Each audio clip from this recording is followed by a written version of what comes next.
4 जून 2024 की रात बेंगलुरु का चिन्ना स्वामी स्टेडियम। एक तरफ तालियों की गूंज, दूसरी तरफ सायरनों की चीख। एक तरफ ट्रॉफी की चमक और दूसरी तरफ लाशों की कतार।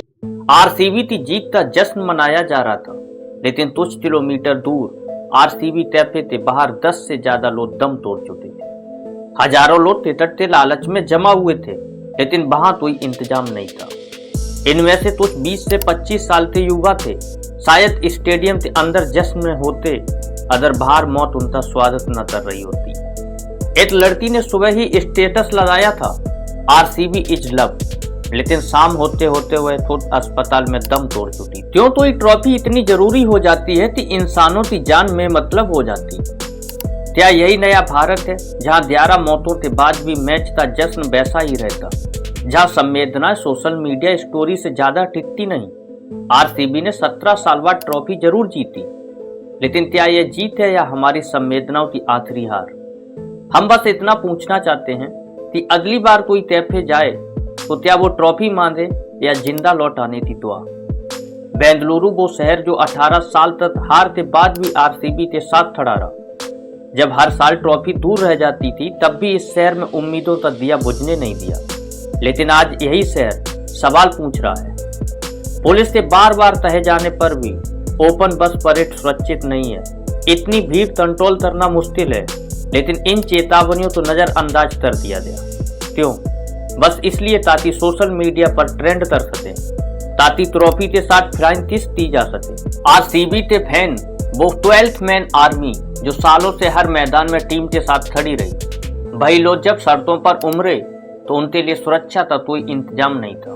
पुलिस झुकी, भीड़ बेकाबू हुई और फिर जो हुआ वो नहीं होना चाहिए था।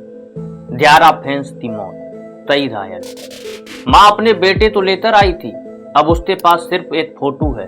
एक पिता अपने बेटे को ट्रॉफी दिखाने लाया था, अब वो अस्पताल के बाहर बैठा है और अंदर जश्न जारी था। कैमरे चल रहे थे, सेल्फियां खिंच रही थी, ट्रॉफी लहराई जा रही थी। हम बस उस दिन विराट कोहली के आंसुओं में रोए थे। देश ने कहा था ये डिजर्व करते हैं, लेकिन जब फैंस की मौत हुई तो क्या ये टीम नहीं जानती थी? क्या कोई नहीं जो बता सकता था कि बाहर क्या चल रहा? सरकार कहती है थोड़ी देर बाद जश्न रोक दिया गया। थोड़ी देर बाद, माफ कीजिए साहब, जब कोई माँ अपने बच्चे तो सीपीआर देने की कोशिश कर रही हो, तब 1 मिनट भी ताली नहीं बजनी चाहिए। जब कोई रोड पे दम तोड़ रहा हो, तब ट्रॉफी नहीं लहराई जानी चाहिए। सरकार जानती थी भीड़ आएगी, आरसीबी जानती थी 18 साल की भूख कितनी बड़ी है।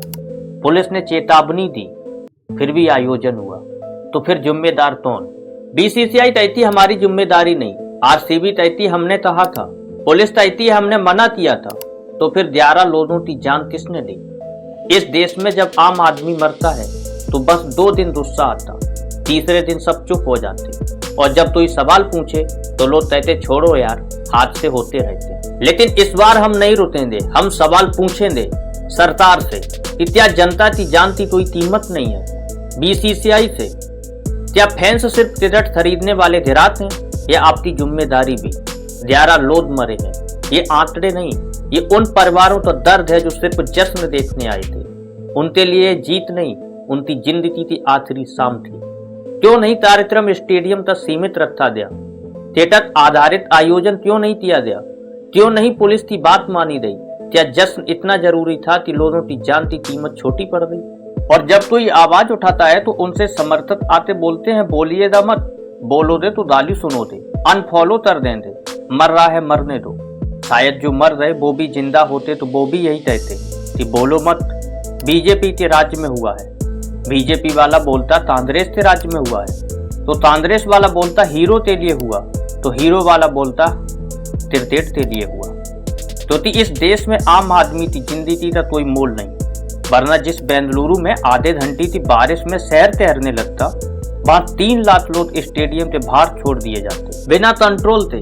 इतनी आसान होती है जिंदगी? इसलिए सरकार तो भी इस देश में आम आदमी की मौत पे घंटा फर्क नहीं पड़ता। 1 लाख का मुआवजा सरकार की तरफ से, 10 लाख का आरसीबी की तरफ से। तभी सड़क हादसे में मरते हैं, तभी रेलवे स्टेशन पर भगदड़ में मर जाते हैं, तभी कतार में खड़े खड़े मर जाते, तो तभी अस्पताल में बीमार होकर बेड न मिलने से मर जाते। आप मर रहे हैं और मरते रहेंगे, क्योंकि आपका असली दुश्मन कोई और नहीं, आप जैसे लोग हैं जिन्हें अपनी विचारधारा अपने हीरो की ज्यादा फिक्र है। बोलेंगे तो आप बोलोगे अनफॉलो कर देंगे और आप में से कई गाली भी देंगे। इसलिए अपनी जिम्मेदारी तो आप भी समझिए, खुद उठाइए, भीड़ में जाने से पहले सोचिए, अपने बच्चों को समझाइए। फैन होना अच्छा है, लेकिन फिजूल की कुर्बानी ठीक नहीं है। अपनी और अपने परिवार की सुरक्षा पहले कीजिए।